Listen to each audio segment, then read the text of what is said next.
It's a high chaos ball, a wobbler. Oh, Reynolds, favoured by the bounce. He's going to turn it round the body, and he's got enough on it. Yes, welcome to Before the Bounce. Plenty to talk about, of course. Finals coming up all over the place. Yes, NFL Grand Final this Sunday. Of course, we've got a couple of big showdowns. We're going to talk with Greg Anderson in just a minute. The Power doesn't have the worst bottom six players of a team left in the finals. We're going to have a chat about that. Is DeGoey going? We'll find out. Travis Varco calls time on his. Jared Cotton let go by Nord. He now joins a couple of other coaches in the SNFL, so we'll have a chat about those a little bit later on.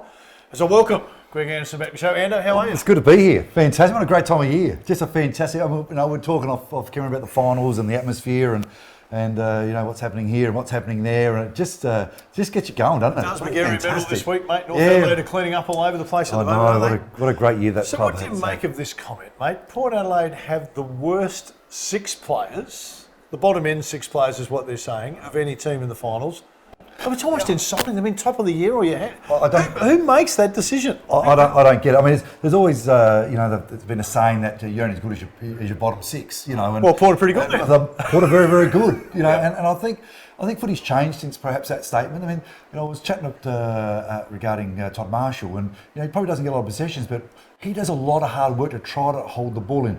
That forward line of Port Adelaide is just incredibly disciplined to work their backside off to keep the ball in the forward line. And Geelong fell to the sword with it because they just kept on bombing it straight back to the Port players, and that was because of the pressure. Okay, they're not getting a stat, but it's going straight to the Hamish Hartlett, or it's going straight to Ebert, or it's going straight to Travis Boak. But it's those guys there in that forward line, not getting a possession, but wow, the pressure.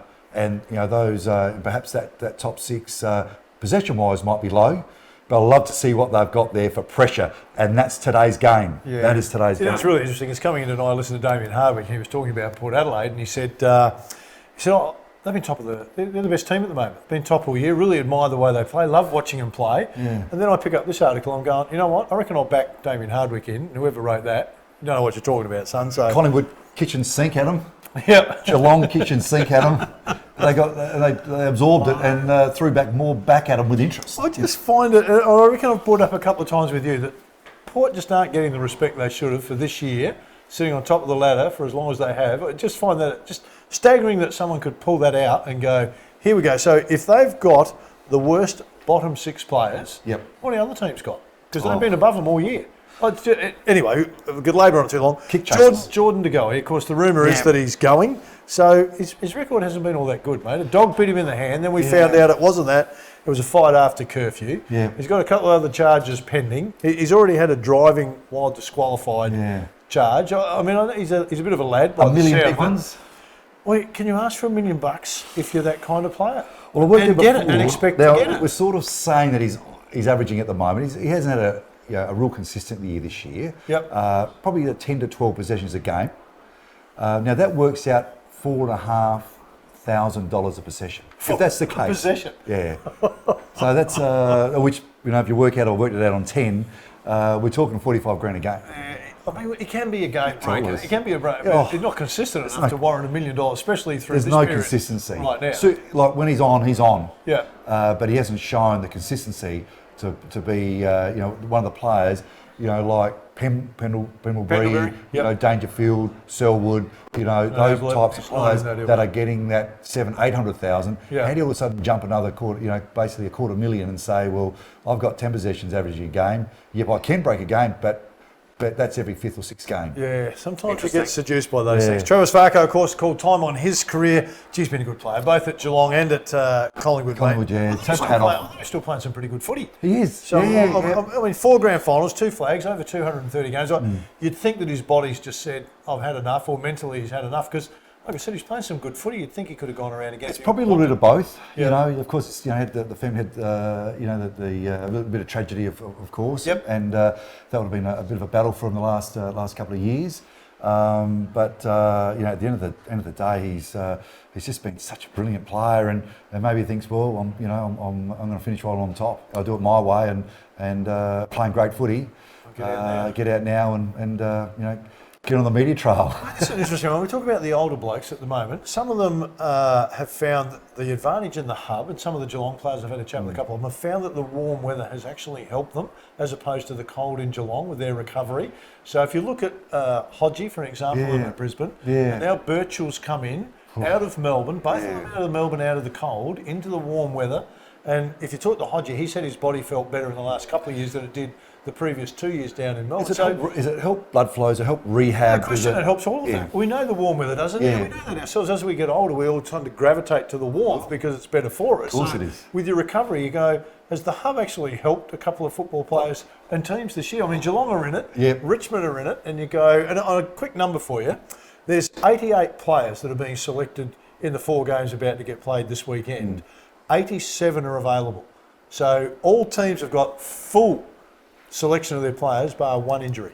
So you go, what do you put that down to? The 16-minute quarters, the heat? I reckon it's a combination. I reckon it's a combination, but I would certainly say that being in that sort of temperature, that consistency, rather than being freezing, what's off in Melbourne, or this year in Adelaide. You played in it, mate. It's some of the nights it gets into your bones. At Windy Hill. Training. Some I'll never forget. I mean, I just still remember hearing the hail going onto the old tin grandstand roofing and thinking it's going to be about 30 seconds away, and we're not allowed in.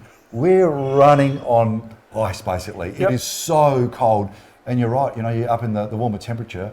Most certainly it helps rehab and helps be a bit more switched on about conditioning rather than just trying to get through a session of 5 degrees and hail. Because you're talking, when I was training, 7 o'clock at night. It's not like training 2 o'clock in the afternoon in Melbourne.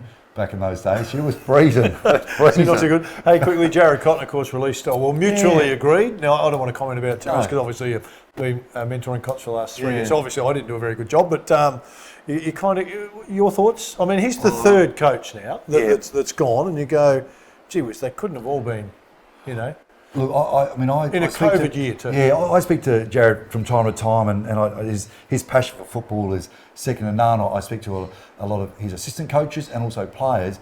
That they speak so highly. I just don't get what's happened. I honestly don't get what's happened. It's COVID year.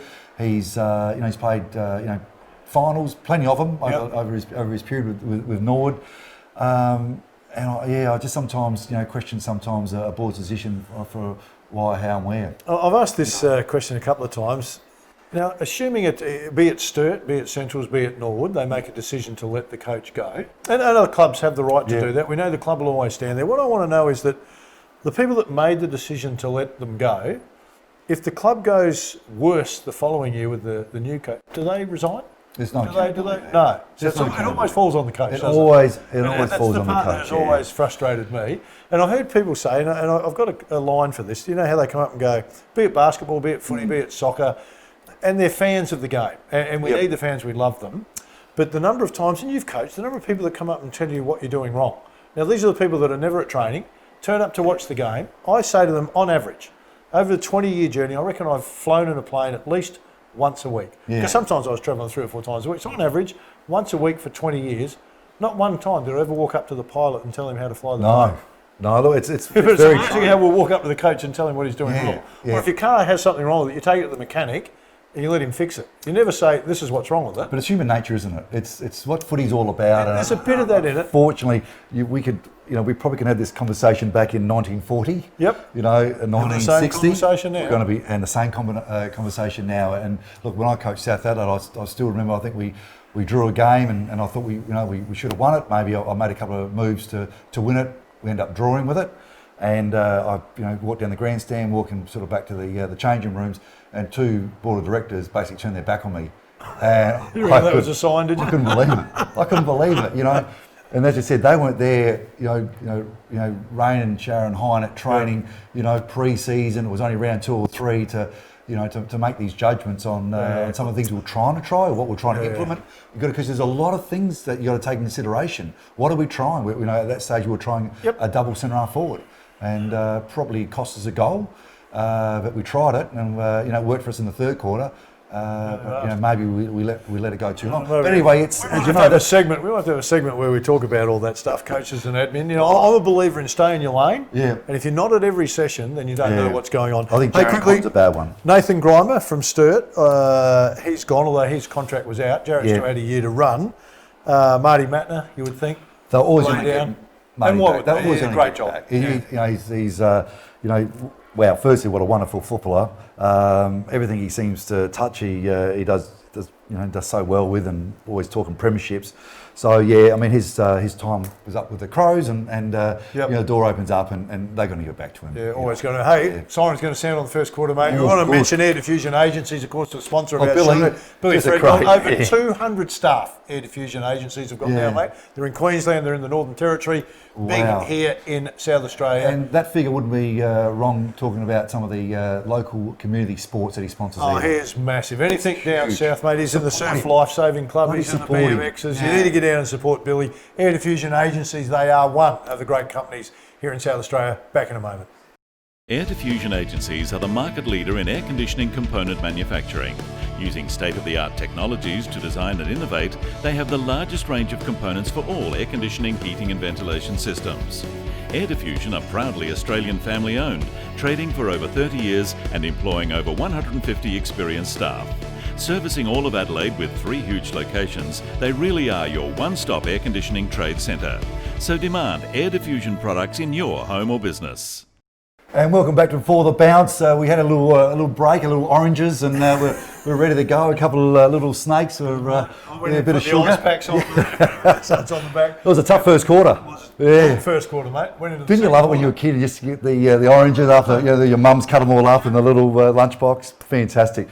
This is my segment now, you know that. No show without Ando? Oh, I love it. I love it. Mate, it's good to have you back. It was no show without Ando. I missed last week, of course, but... Well, Bazza jumped in, and I think I've got to apologise to Baz, because I write sometimes these sayings down, the Seinfeld, and I said, "She's bald, Jerry," like that, and I think he actually took it that I'm having a go at him saying, "He's bald." He's bald. No, I said, "She's bald, Jerry," and of course that's when George Costanza dates that girl who's bald. Yep. Very, very funny episode. Yep. So, I got the death stare by Barry. Yeah. I promise you, I thought he was going to hit me. He won't have you in his top 20, mate, at Port Adelaide. We stuck in at 12. That's why I had to double check over his shoulder to see from around the place, because I thought I'm out. But he done a great job. He was fantastic last week. Okay, here we go, General. Now, it's grand final morning. After 5 days of sunshine, it's pouring with rain. Okay? Yep. You've selected a much bigger team than the opposition, so a bigger bodies midfield. You've got 3 tall marking options up forward, all over 6'4". 2 tall marking options down back. Are you going to make a change? It's a good question. Are you going to make a change? I don't reckon I would. And the reason I say that, I mean, today, just so the viewers are aware, all the coaches have got it on their phone. They know what weather's coming. Like every minute, even they'll be able to tell you, mate, 5 minutes into the second quarter when it's going to rain. So they know as well as anyone can that whether it's going to rain or not. So a bit unpredictable. It can get tricky. It can get tricky. But you know what you find over the course of the year, that's the group that's been winning for you all year. Yeah. That's the group, rain or shine, that's done well for you. And suddenly some coaches get the jitters. It's going to rain. Geez, we shouldn't have gone big. It's going to rain. We need the smaller guys on the ground. I think most of the footy players today are skilled in the wet and in the dry. Yeah. I think years ago the big players seemed to be a little bit clumsy with it because they're used to getting it clean. But they're all proficient now. Yeah. So I'm probably one that I've selected my team going probably more on whether it rains or doesn't. This is the team I think that can get it done. Because it is quite amazing on Thursday night selection. Yep. They called the team out, that's great, and they've said, well, actually, if it does rain, Johnny Smith, you won't play, and I'm going to bring up, David Williams because he's a small. Yep. So. You've also got, don't forget, it was happening during what we're talking the 90s and 80s. Yeah, but you've also got 4 players now on the interchange. Yeah. So the smart coaches will go, we'll put a couple on just in case. Yeah. The reason why I bring this up, because it was 1983. Yep. They had 4 emergency, or 4 on the bench for Essendon. Yep. And unfortunately, those players are bringing their bags. They're all thinking they're going to be playing. And of course, it's not me. It's someone else is going to be the one sitting in the grandstand. And Billy Duckworth got left out. So and I remember him, telling me that story and emotional. Yeah. Actually, he was very emotional when she didn't pick him. And of course, the team's running out into a grand final. He misses out in 1983. 84, by the way, he wins the Norm Smith medal. So he certainly made up for it. But how tough that must have been for 4 players to bring their kit, and 2 are going to end up sitting up in the stands. Yeah, as a player, it's the worst thing. You've talked about that, but it's also really difficult for the coach because he knows how that's going to impact on. But he knows he's got to make the decision. Yeah. Peter Knight's is a mate of mine. Now, Knight's he's played in many grand finals and won for Hawthorn, but the ones he talks about the most is the one he didn't play in, and they won it in the reserves. Yeah. But he talks more about the one he didn't get selected for than all the ones who. And all players are the same. Yeah, they're all the same. Hey, mate, Essendon. Just quickly, I know we've got to get to a break. There's a bit of a noise. I want to ask you about that in a minute, but. Essendon seem to be beautiful noise. Beautiful noise. There's a few jumping off the ship at your old club at Essendon, mate. What's going wrong? I was actually thinking about that today. It just seems to be happening a lot of the clubs nowadays. The footy has changed so much. If you go to North Melbourne's list and you go to Carlton's list and you actually go through it, and yes, Essendon looks like they've lost 3 pretty, but you look at most. There's 1, 2, 3, 4 have just come over the last couple of years. Yep. And Hawthorn have got him, who have come over the last couple of years, and Essendon's lost 3 in sort of a week, but it's the week that it's going to happen. It's going to happen. It's not local footy anymore. No, it's national. Yep. And we're not saying there's on Saturday from Port Adelaide. There's 22 players that's grown up at Rosewater, Ethelton, Largs Bay, and Taparoo. Yeah.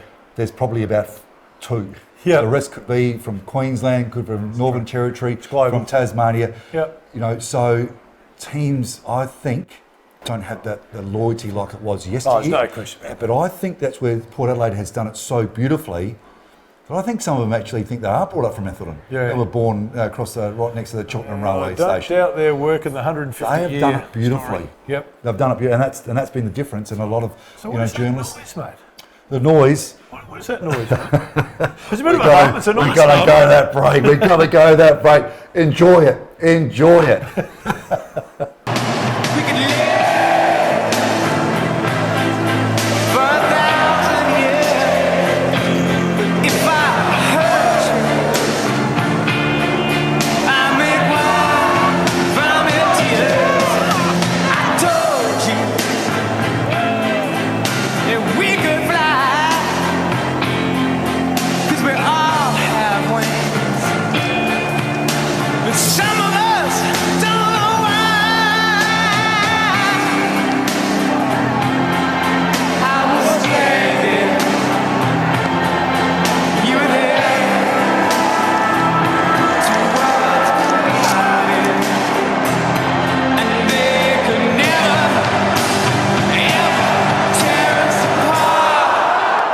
Yeah, we're into the third quarter, and of course, there's a massive game coming to Adelaide Oval. You loved half time, though. I loved it. I love the noise. I love the atmosphere. I love it. It's interesting, isn't it? They've got a bit of a tradition going now. It's interesting. The Crows are trying to find a song at the moment to go with, that matches Tear Us Apart. Yeah. So they've started something, which is fantastic. It is fantastic. And I heard that there's a few songs going around.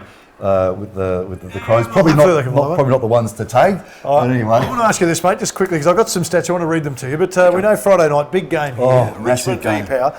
No prison bars. Oh, get nervous. I mentioned it to you a couple of weeks ago. Would you be tempted to pay the fine and have the boys come out in the prison bars?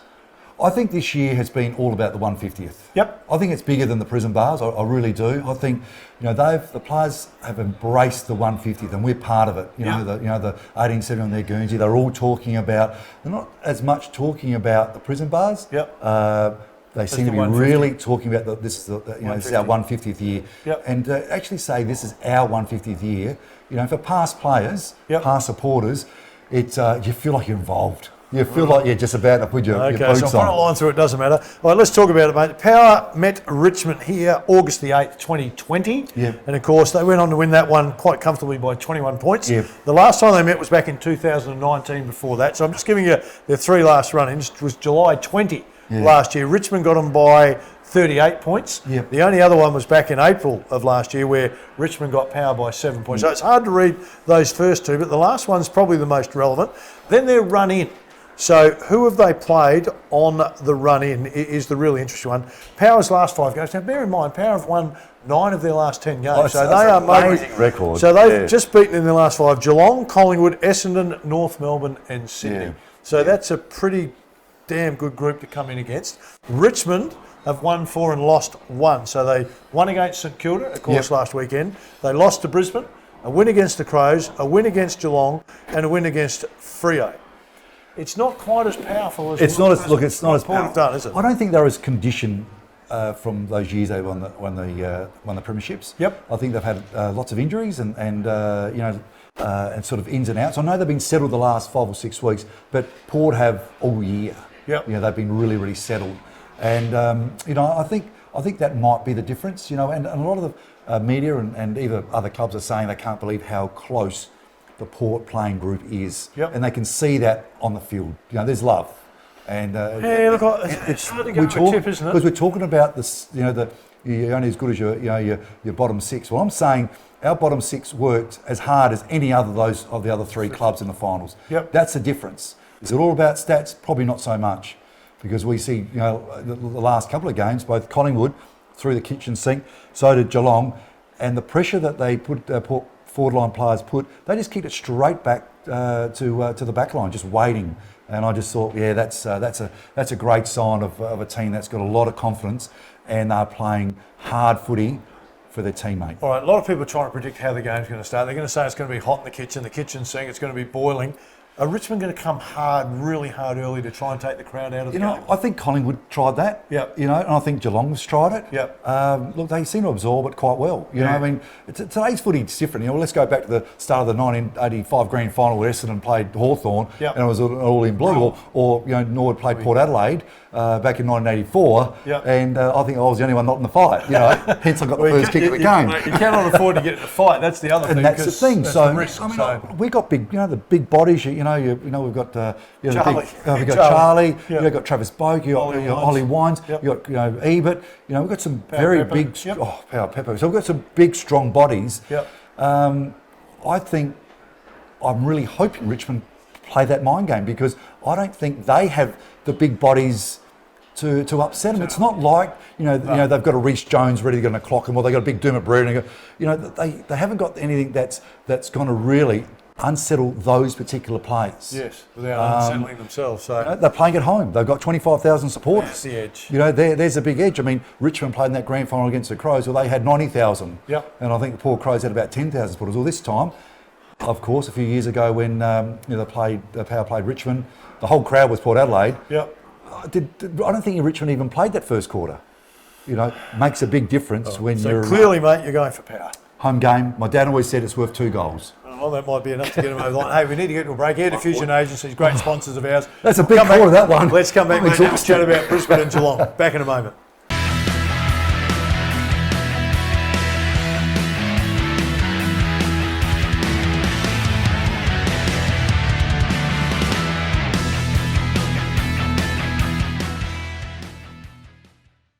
We're back with Before the Bounce, mate. We're into the last quarter, and of course, this will be an absolute belter of a game as well. I reckon the AFL could have asked for much more, other than, of course, it could be at the MCG where they could make the That'd big be nice. dollar.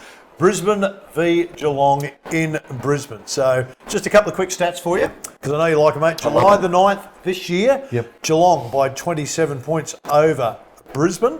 August 17th, Brisbane by a point over Geelong. And Brisbane's last 5 games, they've beaten Richmond, Carlton, Sydney, the Suns and Collingwood, so they've won all 5. Geelong have won 3 and lost 2. They've lost to the Power and they lost to Richmond. They beat Collingwood, they beat Essendon and they beat Sydney. So the interesting one much here, there is there. Essendon around the bottom, Sydney around the bottom. Yeah, so they both played Collingwood, got the win. They both played Sydney and got the win. The one that matters the most is Richmond. Brisbane were able to beat them and Geelong weren't just recently. So Geelong played possibly the best half of footy we've seen last week against couldn't believe Collingwood. So sometimes, and you've played enough, you go, you get that moment and you can't repeat it. Sometimes you get it and you go, we can go again. Can you do that 2 weeks in a row? Because that was... It's unlikely. It is unlikely to happen. I've ever seen against a side that had a huge amount of confidence after beating West Coast Eagles, away. It's an unbelievable win. did it take a bit out of them travelling, back and forth from Perth? I'm not sure, but Geelong were just unbelievable, outstanding. It was all over in the first half. Outstanding. It's an interesting one, isn't it? Because we talk about Brisbane. I reckon we can talk about Port. They've probably been treated the same this year. I agree. They're And haven't got the respect of Richmond or Geelong. I'm first to put my hand up for that. And if you look at Richmond, you say, well, they've been hardened finals teams, as have Geelong. Now we've got two in Port and Brisbane. Brisbane went out in the final round, last year. Yeah, that's right. Yeah. They've beaten Richmond, so they're up and about. Yeah. Port have done the same. They've had a win against Geelong. Yep. So they're up and about. So they know they can win in finals now. Is that going to be enough to tip the scale around the other way? Realistically, both of them probably deserve to be in the grand final. Look, I'd like to see a Port-Brisbane grand final. Obviously, I've got a bias towards Brisbane. Yep. Do some stuff with them. So I'm going to go with Brisbane. Yeah, I would love to see Port firstly, of course, and also Brisbane, because I think the other two teams, the pressure from their forward lines is just outstanding. You've got your Camerons, you've got Butters. It's just very similar in that style of we've got to make sure that if they're going to bring the ball out of our forward line, we've got to make it as hard as possible. And the effort that those guys put in, and we spoke about before, is outstanding. Brisbane very, very similar. Geelong, I thought they had a great game against Power, but they weren't good enough. I don't know where that game came from that half came from last week against Collingwood. Scotty got them going, yeah. But if they play that game, I don't think any team's going to beat them. I don't think any team can beat Geelong how they played that first half the other week. All right, now, in closing, mate, I always like to come out of left field for you to keep you guessing, mate. So I've got this one for you. So we know that turf's gone from the MCG to the Gabba. Yeah. They've done that. Just for a moment, that no team from Melbourne is playing. Do we take some turf from Melbourne Oval? Oh. And put that in the Gabba? That would be beautiful. Oh, why wouldn't we? That would be beautiful. So what would stop you from doing that? I love it. Just a thought. It's just a thought, mate. Just bring up Keith, one of his last jobs before he. So 3 metre by 1 metre. Just we'll get a piece. Yeah. Come out. There's plenty of little piece. Look at the Lions. Will be happy, mate. They got the rest of the green. They got the rest of the. I love it. I got just a nice little piece. All right. That's where Charlie is. Just give it to him. All right. Time for us to go. I hope you've enjoyed the show, everybody. Look forward to your company next week. Bye for now. Bye. It's a high chaos ball, a wobbler. Reynolds, favoured by the bounce. He's going to turn it round the body.